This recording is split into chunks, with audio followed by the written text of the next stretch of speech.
Bonjour à tous et bienvenue dans cette nouvelle émission de On refait le mondial. Le sujet de ce soir, le SUV en passe de détrôner le monospace. En 2015, il s'est vendu 20 millions de SUV dans le monde et une progression de 5% est attendue chaque année jusqu'en 2030 sur ce créneau. Une croissance qui place ces vrais ou faux 4x4 devant le segment des berlines comme la Golf de Volkswagen. Avec l'arrivée des nouveaux Peugeot 3008, 5008, du Skoda Kodiaq avec des versions 7 places, ces baroudeurs sont en train de remplacer le bon vieux monospace dans le rôle de voiture de la famille. D'où le titre de cette émission que nous avons intitulée, je vous le rappelle, le SUV en passe de détrôner le monospace. Et voici les invités qui ont accepté d'y participer. Guillaume Joly est l'attaché de presse de la marque Skoda. Il nous expliquera le positionnement du Kodiaq, un grand SUV aux ambitions familiales. Yves Martin est journaliste auto à Que Choisir. Il évoquera avec nous les changements d'habitude des consommateurs automobiles.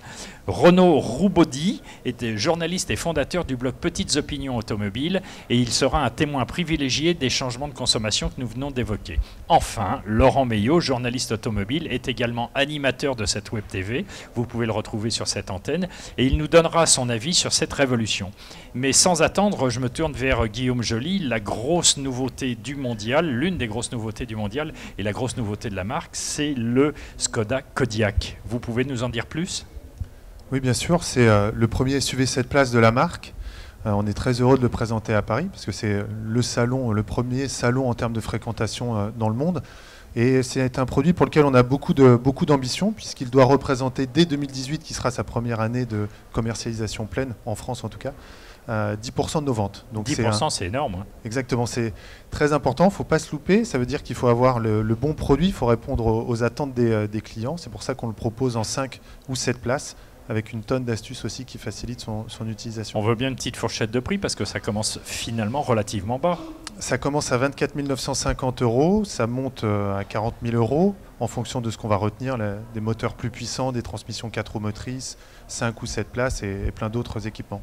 Alors la bonne nouvelle pour les familles, je crois, c'est que les versions 7 places débutent dès les premiers prix, dès les premières finitions. Exactement, c'est un SUV, mais qui a aussi une vocation familiale par le fait qu'on propose 7 places. Et effectivement, on a souhaité le proposer dès le premier niveau de finition, dès la motorisation d'entrée de gamme, au prix de 820 € pour les 7 places.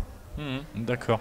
D'autant que, effectivement, je suis allé le voir, je l'ai bricolé, je l'ai visité, je l'ai touché. Il est clair que, comme dans la plupart de ses concurrents, les 2 places arrière, c'est pas pour vous, c'est pas pour moi, c'est plutôt pour des enfants. C'est plutôt pour des enfants. C'est pour ça qu'on a des fixations ISOFIX sur cette 3e rangée. C'est important, ça permet d'y fixer des sièges auto. Donc c'est sûr que la vocation de cette 3e rangée, c'est avant tout pour les plus petits passagers du véhicule. Après, la 2e rangée et les places devant seront forcément plus pour les adultes.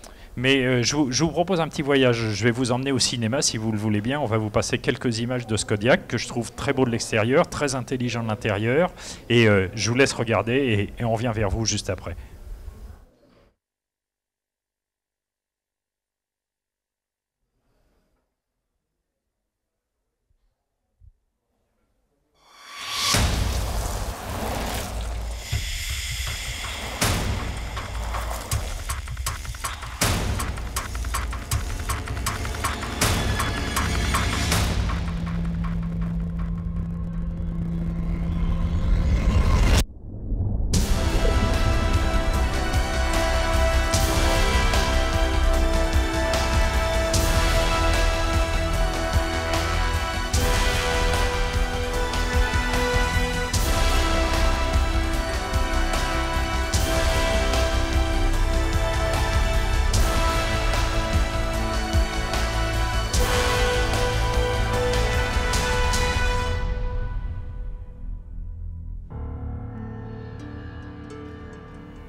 Je sais pas pour vous, mais moi ça me donne assez envie, même si on n'a pas vu l'intérieur, mais je vous rassure, la modularité, on a des photos, on a des petites vidéos, on a un petit peu tout ce qu'il faut. Laurent, ça vous inspire quoi cette sortie parce que c'est quand même une petite révolution chez Skoda. Carrément, c'est assez inattendu. Bon, Skoda, on se faisait l'image d'une marque qui faisait des produits bon marché. Il y a quand même la Superbe qui est une grande berline qui n'a rien à envier à des Audi ou à des Volkswagen, comme la Passat par exemple. C'est vrai que quand j'ai appris l'existence du Kodiaq, j'ai été assez assez surpris. Alors en plus, moi j'adore, il est de couleur jaune sur le stand, donc ça, c'est magnifique. de loin on le magnifique. voit. C'est un chocard. Hein. C'est vrai. C'est une couleur qui sera pas disponible. Fluorescent, la nuit. Il y a quand même beaucoup de monde qui passe devant. Puis j'ai regardé en détail la technologie qui est dedans. Enfin, franchement. Au sein du groupe, là, actuellement, c'est une belle vitrine technologique, je trouve. Oui, quelque part, on peut même se poser la question, enfin, en tant que journaliste, c'est normal, nous, on a tendance à essayer de mettre le doigt là où ça fait mal. Le Tiguan prend un petit coup de vieux quand on voit le Kodiak. Franchement, l'impression qui est donnée, alors c'est clair que les versions qui sont exposées ont du cuir, etc., etc. Et puis encore, la finition la plus haute chez vous n'est pas encore arrivée. C'est quoi, Chauben Lawrence Laurine et Clément. Laurine et Clément, je l'avais presque, je ne jouerais pas au tiercé, sinon je perdrais. Mais effectivement, la présentation et puis fourmille d'astuces, en plus des astuces qui sont spécifiques à Skoda. Oui, c'est vraiment ce qui nous différencie des concurrents, même de la concurrence au sein du groupe. Alors après, nous, on bénéficie des synergies du groupe et on peut remercier le groupe Volkswagen de nous donner accès à tout. C'est une plateforme de Tiguan, je crois. C'est une plateforme MQB, mais qui permet aussi de faire des coupés, des cabriolets, etc. C'est modulaire, donc on arrive à différents types de carrosseries. Bientôt un Kodiak Evoque, alors, c'est ça, c'est ce que vous avez Alors, il a été confirmé, effectivement, sur la base du Kodiak, une version coupée, donc une version 4 portes coupée, pour la Chine. Pour l'Europe, on espère que ça arrivera. Le marché semble plutôt enclin à l'accepter en Europe. Il y a pour l'instant plus d'opportunités sur la Chine et des capacités de production qui nous permettent de le faire pour la Chine en priorité. On verra un peu plus tard pour l'Europe. Mais pour en revenir à ce que vous disiez, ce qui nous détermine vraiment chez Skoda de plus en plus, et vraiment avec le Kodiak, c'est toutes les astuces Simply Clever qui facilitent la vie. C'est les parapluies dans les portes avant, c'est le gratte-givre dans la trappe à essence. Le quoi dans la trappe à essence, j'ai pas compris. Le gratte-givre. Le gratte-givre, oui, d'accord. Oui, tout à fait. Mais c'est aussi sur Kodiak, c'est des arêtes de protection sur chacune des portes qui évitent d'abîmer les arêtes de porte. Des arêtes de protection qui en plus cumulent le meilleur des deux genres. C'est-à-dire que quand on ouvre la porte, elle se déploie, protège le coin de la porte, et quand on referme la porte, elles disparaissent. On essaie de faire des voitures jolies. C'est pas le morceau de caoutchouc qu'on achète dans un centre auto. Exactement. On a aussi un pack voyage avec une couverture et un appui-tête type aviation qui maintient la nuque, mais aussi un système qui permet aux passagers avant de communiquer avec les passagers arrière via les haut-parleurs et le micro. Parce que j'allais vous dire, ça s'appelle tourner la tête. Mais bon. Oui, non, pas. Nous, on peut garder la tête dans l'axe de la route. Ils sont clever. Oui, c'est un dispositif tête droite alors. Exactement. Non, mais ça participe vraiment aujourd'hui c'est vraiment l'univers Skoda, d'avoir toutes ces solutions qui facilitent la vie, et c'est vraiment ce qui nous, aujourd'hui, on peut prendre comme exemple ces éléments qui nous différencient. Alors il y a quelque chose que vous n'avez pas cité, me semble-t-il, que j'ai vu, qui moi m'intéresse aussi particulièrement, ce crochet de remorque rétractable, avec juste un petit bouton dans le Exactement, c'est une commande électrique qui permet de le déverrouiller. Et ensuite, on a juste à mettre soit un petit coup de pied, soit le tirer à la main, et on a un crochet d'attelage qui sort et qui permet, on se salit pas les mains, et c'est fait en 3 secondes. Et en plus, tous les citadins qui se font défoncer leur calandre, leur pare-choc ou leur plaque d'immatriculation par un SUV dont le crochet de remorque proéminent était bien sorti, apprécieront. Là, a priori, on n'a plus aucune raison de pas le ranger. Voilà. De ne pas le ranger quand on s'en sert pas. Renault, elle vous inspire quoi, cette voiture ? Elle m'inspire que Skoda est très malin, parce que... Simply Clever. Ouais, non, mais c'est vrai que c'est des histoires de positionnement dans le groupe Volkswagen. Et je crois que là où ils sont justes, c'est qu'ils sont, entre guillemets, modestes. Et que, en fait, je pense qu'ils ont de grandes ambitions, mais ils ont toujours su positionner leur marque, même quand ils nous en parlent depuis des années, que ce soit sur la Superbe, je me souviens de l'Octavia aussi. Il y a eu une montée comme ça en gamme très douce, mais sans jamais la ramener, en disant, vous savez, nous, c'est d'abord l'espace intérieur, c'est le côté malin, c'est toutes ces petites choses, etc. C'est le côté prix d'appel aussi dans, exactement, non, mais dans le groupe. Tout est logique. Mais je trouve qu'il y a chez Skoda, justement...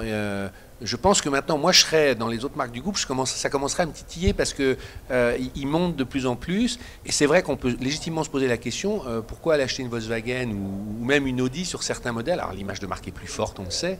Mais quand on voit le travail, d'où vient Skoda il y a 20 ans, qui aurait fait marrer tout le monde autour de cette table, aujourd'hui, ils sont arrivés.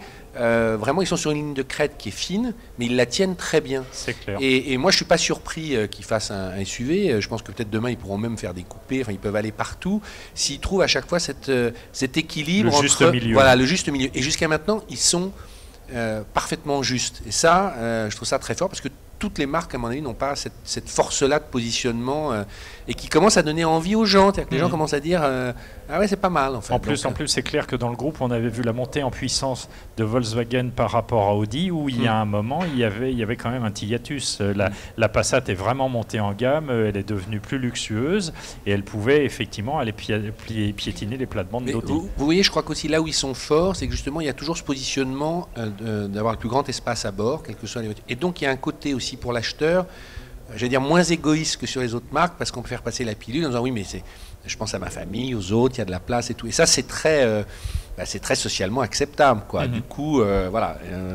Oui, je pense à moi, mais je pense aux autres. Enfin, moi, je les décode comme ça aussi, quoi. C'est sans doute l'explication. Si vous voulez, ce sujet, bon, quand on a préparé ces sujets, on était au mois de mai, au mois de juin et tout. Cette tendance n'était pas encore dévoilée. On ne savait pas qu'il y aurait toutes ces nouveautés 2008, 3008, 5008, Koleos, bientôt Tiguan XL, Q5, Q7 chez Audi, et puis le Kodiaq. Et il y avait quelque chose qu'on sentait. Et c'est vrai que là, on a un petit peu le meilleur des deux genres, grâce au Duster, le SUV qui était des gens pleins d'argent qui snobaient le bas peuple du haut de leur vrai ou faux 4x4 et tout ça. Tout ça, cette tendance-là a disparu. Ça a redonné ses lettres de noblesse, ou en tout cas, ça a démocratisé, me semble-t-il, le SUV.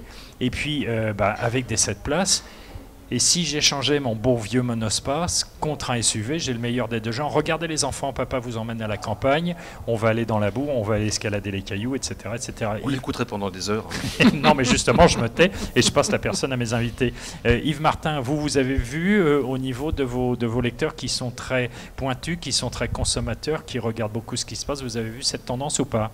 Alors effectivement, on voit que les SUV ont vraiment le vent en poupe, et en plus avec les nouvelles fonctionnalités qu'ils apportent, notamment en prenant des exemples des fonctionnalités des monospaces, donc notamment les 7 places, les sièges rétractables, etc.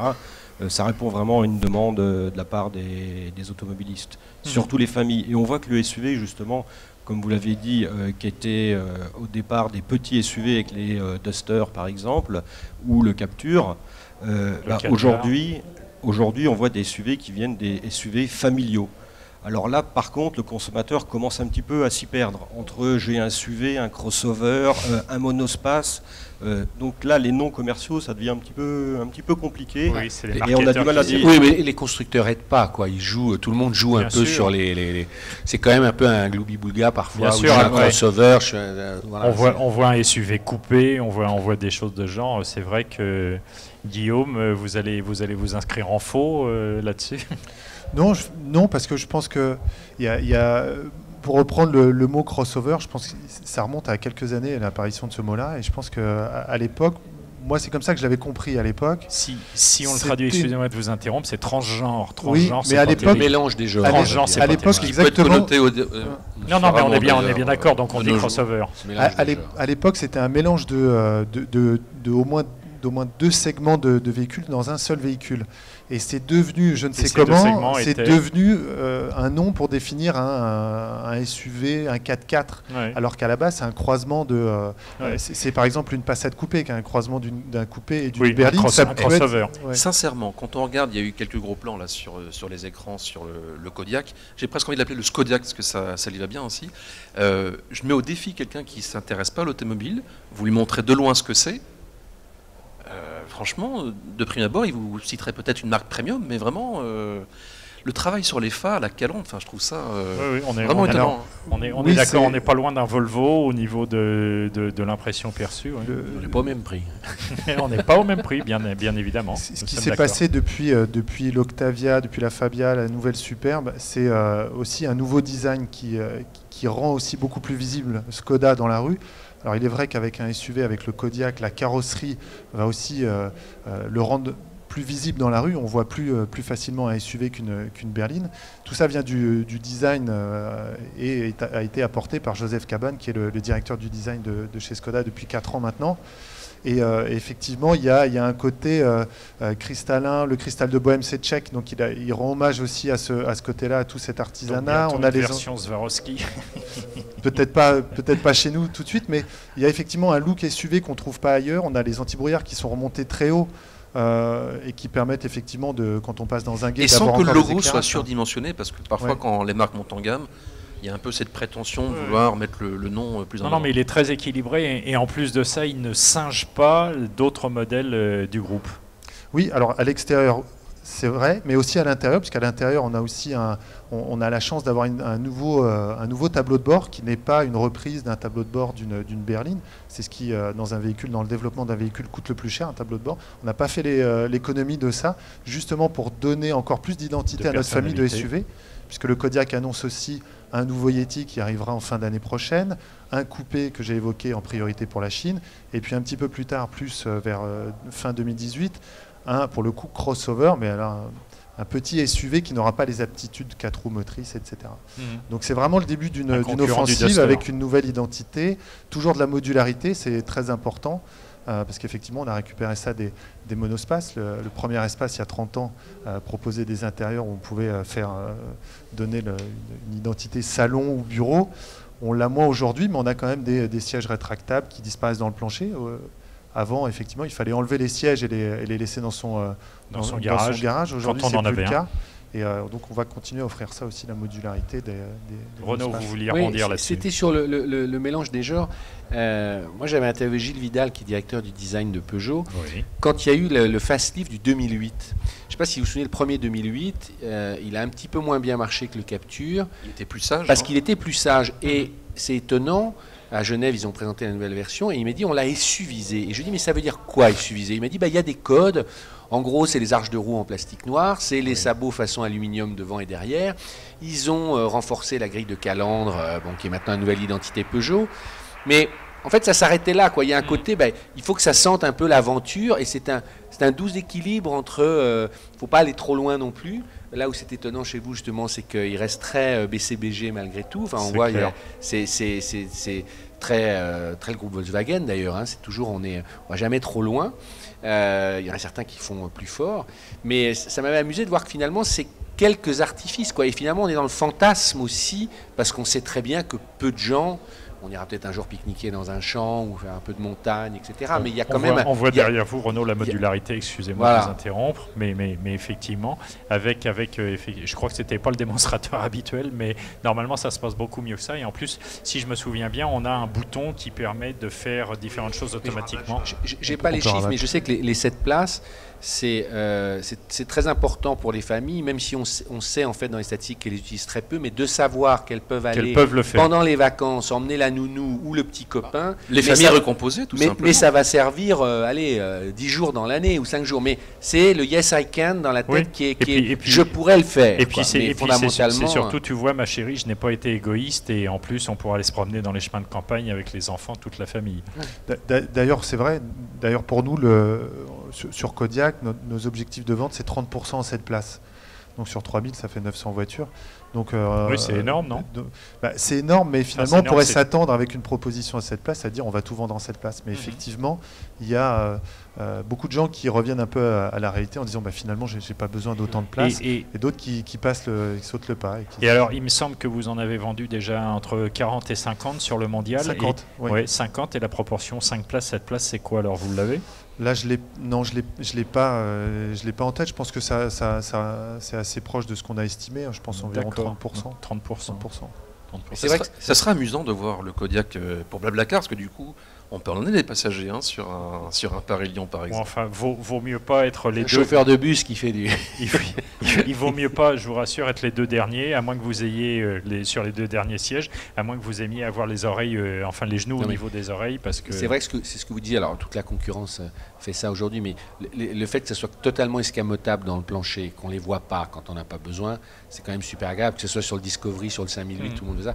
C'est vrai qu'il y a un côté, pourquoi se priver d'avoir cette place, peu dépanner, quoi. Voilà, avant, quand il fallait les enlever, c'était très compliqué, mais là, c'est tellement bien intégré que... Et d'autant plus que c'est très facile à replier les sièges. Ça se fait en un tour de main, c'est vraiment très simple. C'est ce qu'on a vu. Alors avant, il fallait pas se tromper parce que si on tirait sur la mauvaise tirette en tissu, elle vous restait dans la main et tout. Désormais, il y a un bouton, la plupart du temps dans le coffre, ça se rabat, ça fait puis souvent, on risquait de coincer aussi les ceintures de sécurité dans les fixations, donc des choses qui n'étaient pas forcément des doigts d'enfant ou les siens, c'est clair. faire. Alors, je citais le chiffre tout à l'heure, 20 millions de SUV vendus en 2015 dans le monde.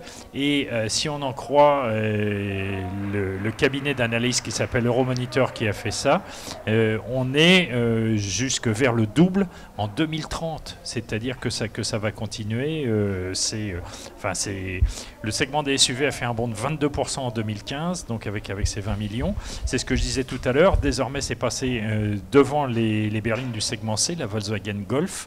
Ça a gagné 5 millions d'unités en 10 ans et ça va encore en gagner 20 millions au cours des 15 prochaines années. On va atteindre les 42 millions d'unités en 2031.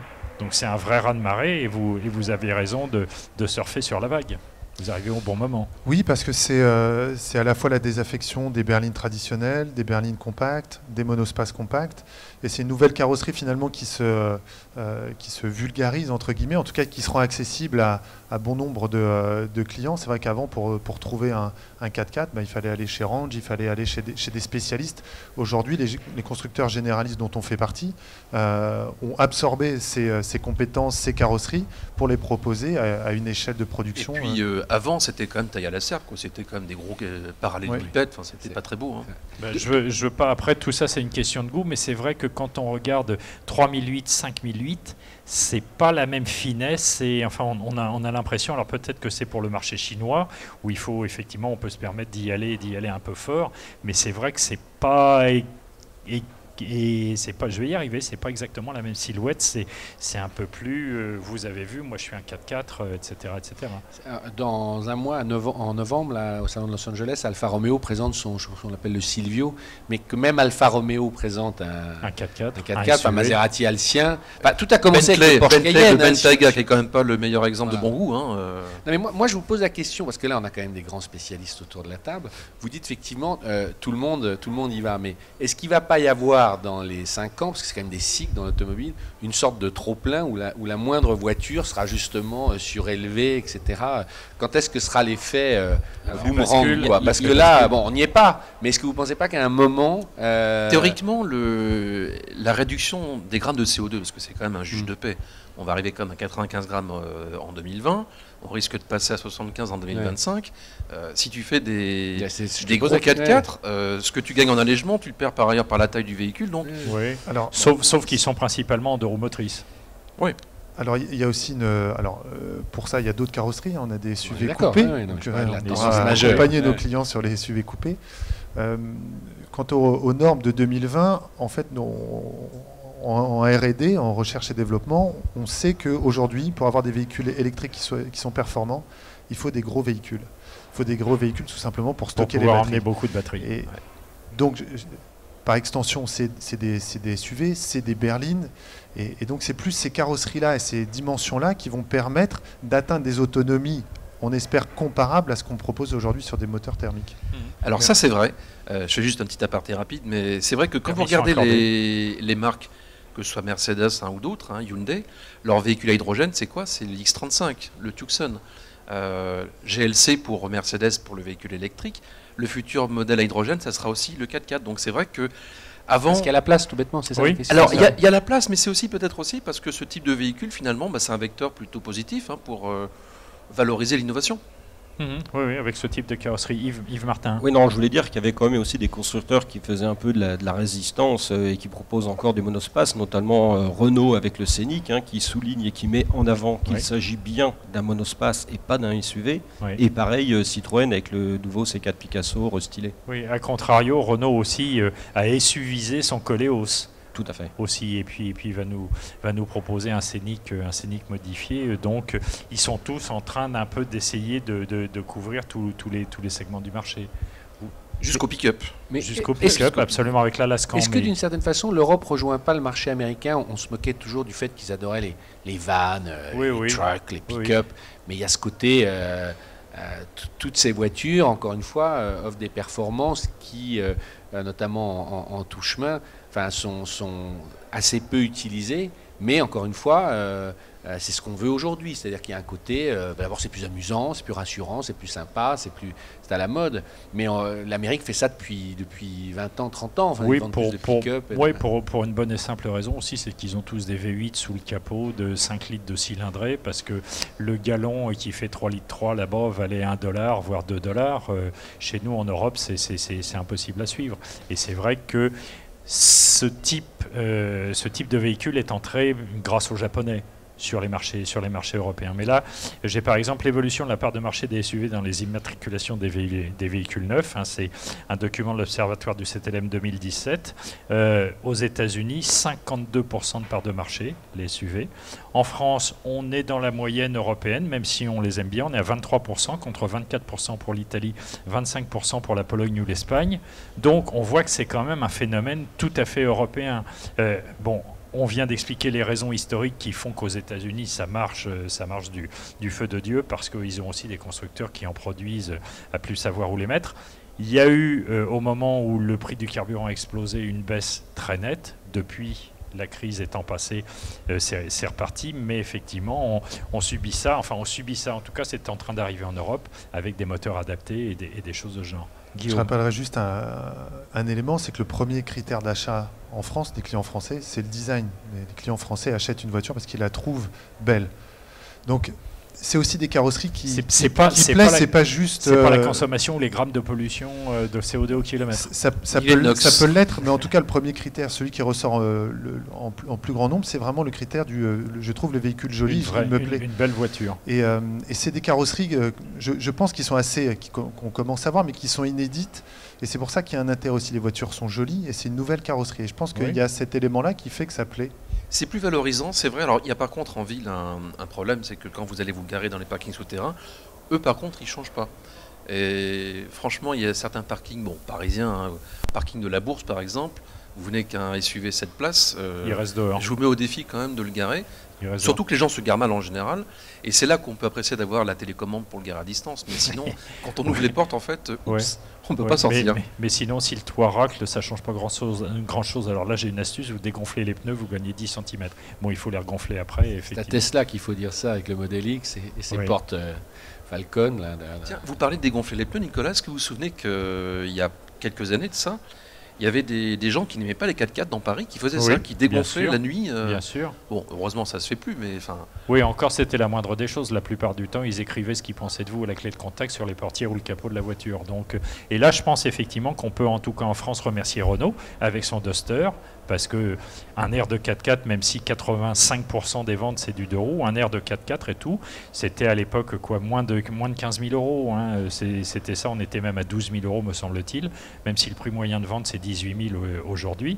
Mais effectivement, ça a démocratisé, on en a vu un petit peu partout, en banlieue, en grande banlieue. Et puis du coup, je pense que l'image pour le grand public a changé, l'image s'est démocratisée quand on a un voisin qui a son Duster. Ah, je l'ai payé 12 ou 13 000 euros. Ah bon, bah, c'est plus un truc qui vaut des sommes astronomiques.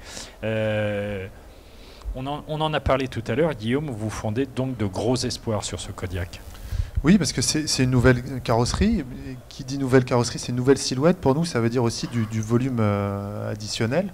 Et un changement d'image de marque aussi. Un changement d'image parce que le véhicule est plus visible dans la rue. Un SUV, c'est plus gros. Ça monte jusqu'à 1,68 m en hauteur. Donc c'est assez visible. Il y a une nouvelle signature, une nouvelle identité, une nouvelle signature lumineuse. Donc on sait que le véhicule sera beaucoup plus visible. Et puis c'est dans le marché. C'est ce que les clients veulent. C'est ce que les médias veulent aussi. Vos confrères de la presse spécialisée s'intéressent aussi beaucoup aux SUV. Donc c'est aussi s'assurer d'être présent dans les médias. Et en France, ça va représenter pour nous 10% de notre volume. Donc c'est extrêmement important. Le réseau l'attend aussi énormément. Ça va faire venir de nouveaux clients. C'est clair. Le prix moyen, on pense, va être supérieur à ce qu'on vend aujourd'hui. Donc c'est aussi un gros contributeur à la rentabilité des affaires du Vous voulez dire réseau. que ce que vous vendez le plus, ça sera pas le premier prix, ça sera pas le prix d'appel. C'est quoi d'ailleurs le premier moteur ? Le premier moteur, c'est un 1,4 litre essence turbo de 125 chevaux. D'accord. Ce qu'on va vendre, le cœur de gamme, c'est pour une voiture qui pèse 1 tonne 490. D'accord. Le cœur de gamme, c'est vraiment le 2 litres TDI 150 Je vous chevaux. sens sceptique, Nicolas. Boîte Non, mécanique. mais après, on a des moteurs qui peuvent être très très bons, mais c'est vrai qu'un petit moteur dans une voiture d'une tonne 4 comme Il ça. va y avoir une commission pour peser les 4x4 et vérifier l'écart entre la Oui. théorie et... Madame Royal a Le mis gros des ventes, ça mettre sera quoi en alors, place. Le gros des ventes, c'est le 2 litres TDI 150 chevaux, boîte méca ou boîte DSG. 2 et 4 roues motrices, pour l'instant, à peu près équivalent. Mais vu les annonces qui ont été faites récemment sur le... Avec cette même motorisation, parce que souvent dans le groupe VV, Oui. on mettait une motorisation un petit peu plus forte quand il y avait 4 roues Ce motrices à sera entraîner. compatible sur le 150. Moi, ce que je trouve rigolo quand même, c'est que on voit qu'effectivement, donc les SUV, bon, c'est l'aventure, mais on reste C'est aventure joli, propre. c'est aventure propre. c'est l'aventure propre. Et quand on regarde les purs et durs Land Rover Discovery, finalement, il s'est SUVisé, c'est-à-dire qu'en fait, c'est un franchisseur qui était plutôt carré dans sa dernière version et qui, bon, ressemble plus au Discovery Sport maintenant. Et puis justement, il y a ce côté des codes plus sympathiques, quoi. C'est comme en politique, quoi. Tout le monde essaye d'aller ratisser sur le terrain sur lequel il n'est pas. Il y a un autre point aussi quand même sur les SUV, on n'a pas dit. Pour les femmes, ça rassure, c'est-à-dire qu'il y a, J'allais en voilà, parler. il y a un côté On est en protecteur. hauteur. Voilà. Alors on est dans le cliché, mais moi j'ai fait faire quelques visites au mondial. Les gens vous le disent et j'étais surpris. Et les gens veulent voir le Q5, les gens veulent voir le 5008, les gens veulent voir le Kodiaq. C'est les voitures que les gens veulent voir et ils se projettent beaucoup. Dans ces voitures qui ont un côté un peu couteau suisse. Enfin, on se dit Oui. qu'on peut tout faire. On avec. a le meilleur de plusieurs genres, Voilà. ou en tout Mais cas on côté pense l'avoir. protecteur, et curieusement, c'est les femmes qui sont presque plus demandeuses. C'est comme les femmes qui portent des grosses montres d'hommes. C'est étonnant de voir que c'est elles qui aiment encore plus ce C'est genre pas de parce voiture. qu'elles Je sais sont pas si myopes. vous le vivez C'est chez pas parce vous. qu'elles sont myopes, c'est parce que. Oui, nous, on sait que les femmes, avec le Kodiaq, on va s'adresser à une clientèle féminine à laquelle on s'adresse déjà avec d'autres modèles par ailleurs. Mais en tout cas, on sait que là, c'est vraiment dans le cœur de ce qui intéresse les clients. Les femmes aussi, effectivement, la position de conduite est largement contributrice, puisqu'effectivement, il y a un sentiment de confort, de sécurité, parce qu'on voit loin, on voit mieux. On n'a pas l'impression d'être entouré forcément de voitures dans le trafic. Donc ça apporte beaucoup de sécurité. Et puis, encore une fois, l'habitabilité intérieure, tout ce que ça permet de facile. Moi, je roule en Superbe. J'ai un coffre absolument incroyable. C'est ma pièce en plus, le coffre. Dans Il est dedans, alors. Non, je ne vis pas dedans, dort mais dedans. en tout cas, le coffre, c'est ma pièce en plus. Et Vous je peux aller faire des vous courses, je peux stockez faire ce plein de dont choses. votre épouse ne veut pas à la maison Ce dedans. qu'elle ne veut pas voir à la maison. Ouais. Mais en tout cas, ça permet vraiment d'utiliser la voiture au quotidien plus et plus. Donc il y a vraiment l'usage quotidien facilité et on s'embête pas. Voilà, c'est. Mais On y va. pour revenir à la Superbe, vous êtes le seul à proposer un espace à l'arrière aux jantes enfin là vraiment c'est le plus produit unique, quoi. Vous êtes dans On se l'unique. demande comment ils ont fait entre c'est- l'espace à la banquette arrière et C'est le coffre. incroyable ça pour le coup, parce que souvent quand on observe la concurrence, les choses se jouent dans un mouchoir de poche. Sur cette voiture-là, vraiment, enfin, quand moi je la prends parfois en Uber, c'est 10 fois mieux, parce qu'on est vraiment, on est en first class, quoi. Et là, enfin, c'est lié à l'empattement.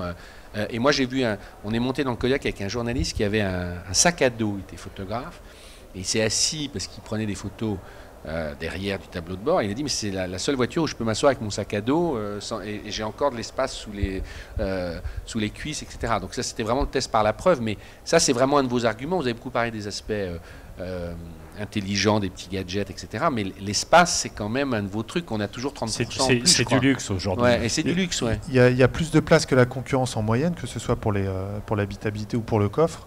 Effectivement, sans paraphraser un slogan d'un constructeur concurrent, je pense qu'ils avaient raison s'il fallait répondre à leur question de l'époque. La réponse c'est oui, le luxe c'est vraiment l'espace. Je pensais à une chose parce qu'il y a pas mal de taxis qui roulent en Skoda. Est-ce que vous pensez que le Kodiaq pourra arriver dans la flotte? Oui, il y a de la place pour ça, même si pour Est-ce l'instant... que c'est pas quelque chose que vous souhaitez, ça, parce que ça dégrade un peu l'image de marque du véhicule quand même. Non, parce que ça dépend. Je pense que Mercedes a aussi... Il y a taxi et taxi, hein, de l'autre côté. Après. Mercedes, je pense, a aussi construit son image de fiabilité grâce au taxi. Donc si on le travaille dans ce sens-là, je pense qu'il n'y a absolument aucun problème. On commence à avoir de l'intérêt, depuis qu'on a présenté le Kodiaq, on a beaucoup d'intérêt des entreprises, même si a priori 80% du volume sera fait à particulier, 20% à entreprises. J'inclus dans les entreprises les sociétés de taxi, VTC. Mais on voit dans la rue, on voit qu'il y a beaucoup de SUV taxi maintenant, beaucoup plus qu'avant. Donc il y a probablement un intérêt aussi, puisqu'on est capable de proposer de la modularité. J'imagine l'intérêt pour un taxi d'avoir un Kodiaq 7 places, c'est de se dire quand j'ai besoin de prendre 6 passagers, je suis capable, il y a un peu d'espace pour le coffre. Si j'ai besoin d'en prendre que 2 ou 3, je reste en configuration 5 places. Je pense qu'il y a la modularité proposée peut permettre justement d'intéresser les taxis. Petite question qu'on n'a pas évoquée, je suis désolé, j'ai pas eu le temps de potasser le dossier de presse. Il est prévu une version hybride ? Alors on aura une version hybride d'abord sur la Superbe, une plug-in hybride en fin 2018, début 2019. Plug-in hybride, expliquez-nous en 5 secondes ce que c'est pour on va pouvoir recharger la voiture, la faire rouler sur 100% autonome, en autonomie électrique sur à peu près 50 km. D'accord, ça veut dire qu'elle recharge au lever de pied au freinage. Elle recharge aussi mais au freinage, également on etc. peut la brancher en rentrant chez soi le soir. Il faut laisser un peu de temps à la Panamera quand même pour qu'elle apporte ça comme une nouveauté. Le groupe, chacun à sa place. Donc, ce seraient les derniers servis. Alors après, dans l'absolu, comme c'est la même plateforme, on peut l'adapter. Après, il y aura peut-être d'autres choix qui seront peut-être orientés davantage sur la voiture 100% électrique, vu qu'en 2020, il y a d'énormes chiffres de consommation moyenne à atteindre. Il faudra certainement, on pourra les atteindre vraisemblablement qu'avec des voitures électriques. C'est clair. Chaque véhicule électrique vendu par un constructeur fait baisser son grammage moyen par gamme. Yves, on vous entend pas beaucoup. Alors, j'essaye de vous réveiller. Vous avez des familles qui reviennent vers vous. Vous sentez cette tendance d'abandon du monospace pour des SUV? Vous l'aviez évoqué tout à l'heure. Oui, c'est ce que je disais tout à l'heure. Effectivement, les consommateurs cherchent quand même vraiment une voiture pratique au quotidien, donc avec des solutions, notamment pour abattre les sièges en appuyant sur un simple bouton. La solution du crochet de remorquage aussi repliable sont des points que les clients recherchent, ça c'est évident. Après, encore une fois aussi, ils ne sont pas très sensibles aux appellations commerciales, SUV, crossover, etc. Ça ne leur parle pas beaucoup.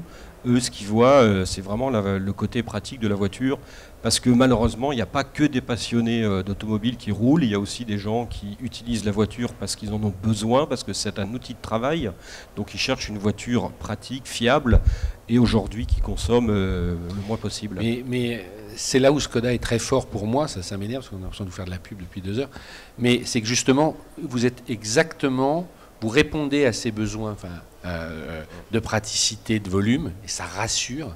Et en même temps, vous avez juste assez de sex appeal qui fait que les gens se disent l'achat est raisonnable et en même temps je me fais plaisir. C'est ce qui est l'équation de tous les responsables du marketing, mais je trouve que chez Skoda, c'est juste, quoi. Et encore une fois, je vous dis, vous devez avoir la question à chaque fois, mais la cannibalisation quand même sur Volkswagen, voire Audi, elle existera sûrement un jour, parce qu'elle doit déjà l'être. Bon, je sais que c'est pas énorme, mais vous avez dit un chiffre qui est très important, vous faites 80% de particuliers, alors que je pense que les marques au-dessus, c'est plutôt entreprises. Sur Kodiaq, sur l'ensemble de la gamme, on est non, mais c'est énorme, ça veut dire que c'est un achat, les gens qui achètent eux-mêmes, c'est autre chose qu'une car policy où on choisit, c'est l'entreprise qui paye.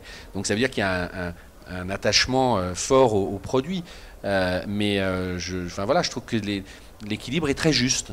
Oui, puis on l'évoquait tout à l'heure, avec le prix, avec toutes les petites solutions pratiques, c'est un choix malin. Quelque part aussi, quand on achète une Skoda, on se souvient de l'époque, la Passat qui avait sa concurrente donc, chez Skoda, on disait oui, mais là tu as les mêmes performances, tu as la même plateforme, tu as les mêmes moteurs, bon, il y a quelques boutons qui datent d'il y a 4 ou 5 ans ou des choses comme ça, mais c'était l'achat malin parce qu'on avait vraiment un véhicule qui rendait les mêmes services moins cher. Pour avoir bien regardé, je crois que ce qui manque pour le moment chez Skoda, c'est les tableaux de bord digitaux qui sont, numériques, qui sont réservés. C'est arrivé justement. Sur le Kodiaq, il n'y en a pas. On est encore à l'aiguille, non? Ou alors j'ai mal. Non, pour l'instant, c'est analogique. Mais bon, ça va venir. On va avoir un scoop.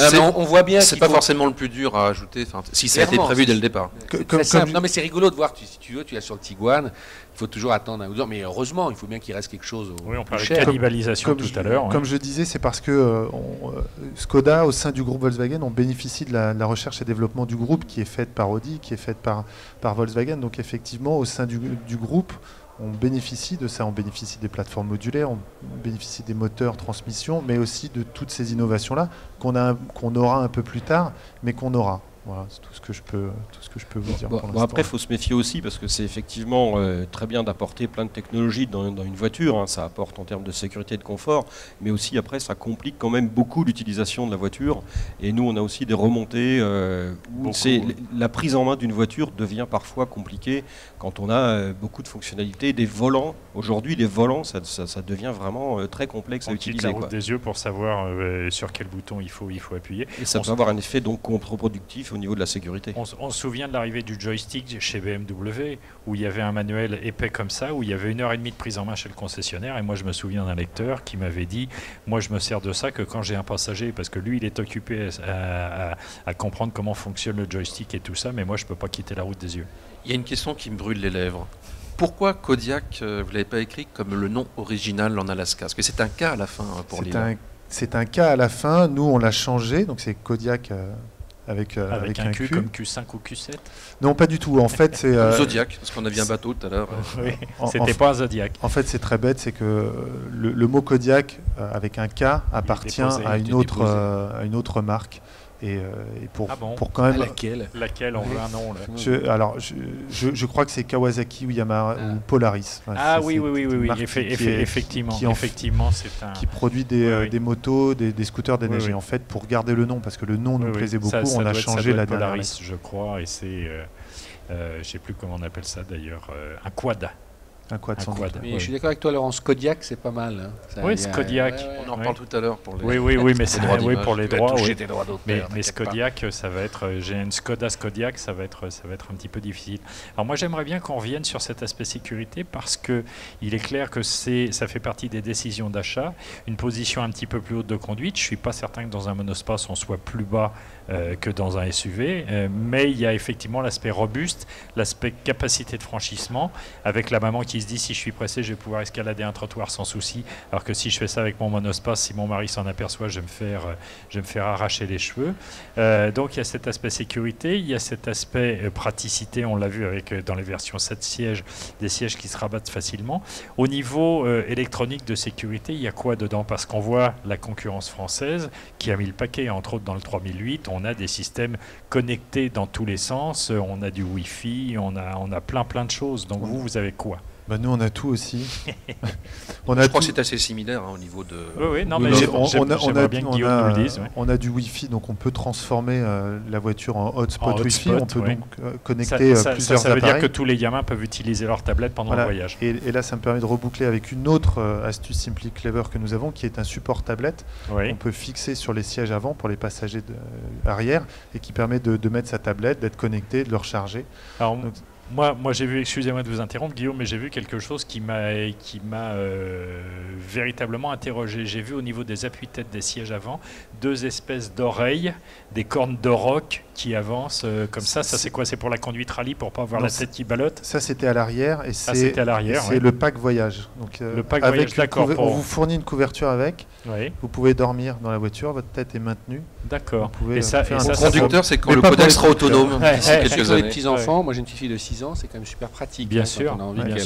Les enfants, quoique normalement, la petite fille de 6 ans, elle n'est pas sur un réhausseur, elle est dans un vrai siège auto. Donc oui, mais vous en prenez qui lui tiennent la tête. Bien sûr. Après, pour revenir sur les aides à la conduite, on a tout. On a le maintien dans la file, on a le détecteur d'angle mort. Et ça aussi, le maintien dans la file automatique ou c'est juste. Il y a un mouvement, le volant. D'accord, le volant vous ramène dans la file. Et ce qui est intéressant, c'est que ces 2 systèmes, sans parler de voiture autonome, ce sont 2 systèmes qui se Tout parlent. Ça, c'est en série.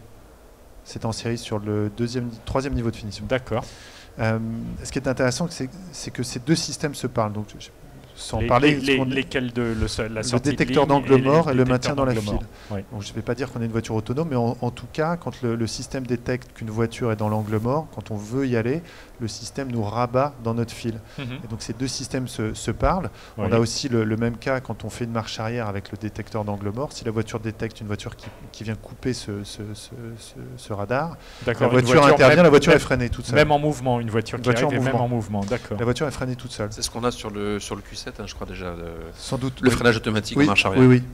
Après, on a tout le reste aussi. Juste un mot, parce que là, on parle depuis un moment, ça va de tous les modèles du groupe, mais vous avez passé vite sur le nouveau 3008. Moi, d'abord, je trouve très populaire au super salon. fort, il y a beaucoup de monde qui va le voir. Super fort. Qui a un combiné d'instruments. Voilà, génial. Et moi, ce que je trouve génial, c'est que sur ce salon, chacun joue ses partitions.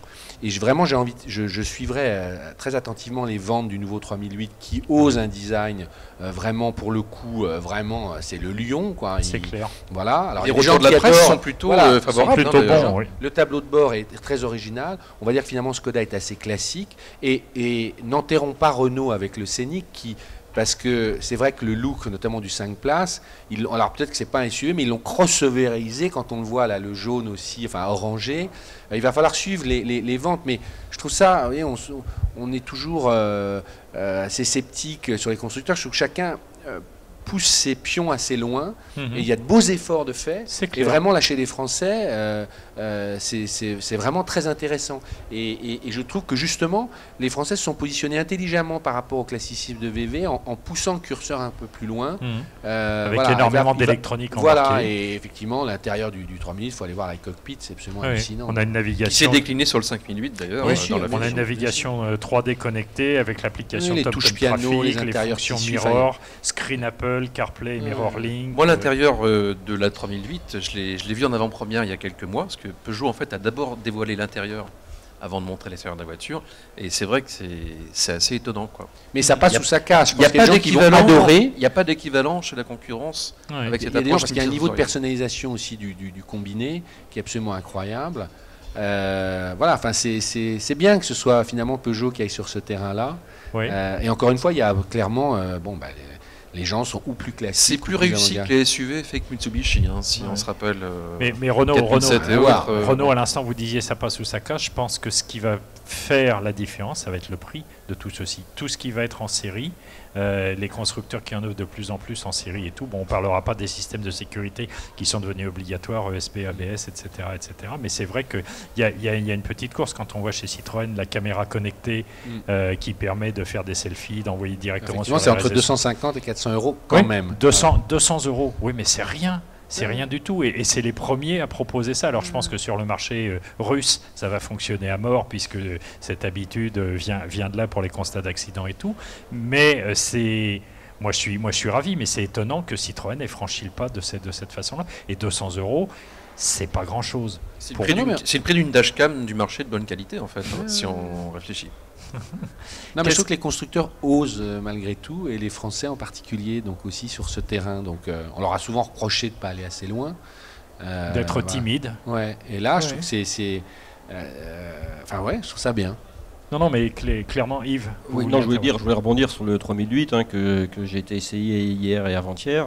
Donc effectivement, il y a de la techno embarquée, et ils ont réussi quand même à rendre la voiture assez simple d'utilisation, et très facilement on se l'approprie et on en maîtrise les fonctionnalités. Donc ça, c'est vraiment, et puis elle a de la gueule, vraiment pas franchement, mal. Elle a de la gueule. Et elle a effectivement très dynamique. Bon, ça c'est personnel, après c'est des avis, mais c'est vrai qu'elle a un look osé en tout cas.